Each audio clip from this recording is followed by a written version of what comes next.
mundong ito, dapat marunong kang makisama, marunong kang makibagay, at marunong kang umunawa. At huwag mong hahayaan na matalo ka ng galit mo sa iyong dibdib.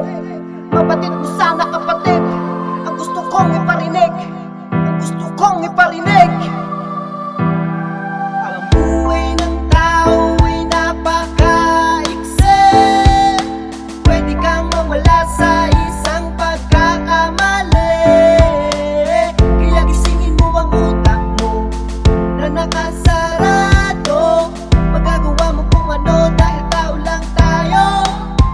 Hindi ba ang buhay ng tao ay napakaiksi, pwede kang mawala sa isang pagkakamali. Kaya gisingin mo ang utak mo na nakasarado. Magagawa mo kung ano dahil tao lang tayo.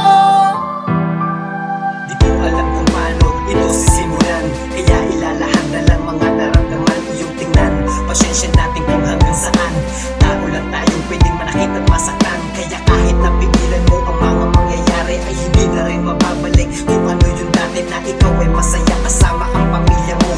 Mga alaala na maaalala nyo. Sa mundong ito kailangan ikaw ay mahusay, ang maging tunay ang siyang magpapamigay sa kung ano man ang maging hamon mo sa buhay. Lagi mong isipin na masarap mabuhay sa mundong walang kaawin na kung saan ninasanay sa mga bagay-bagay. Sa paggalaw ng kamay ng oras sa ating panay ay may mga namamatay. Kaya bakit pa kailangan na mangyari na maubusan ng pasyensya natin, di mo ba?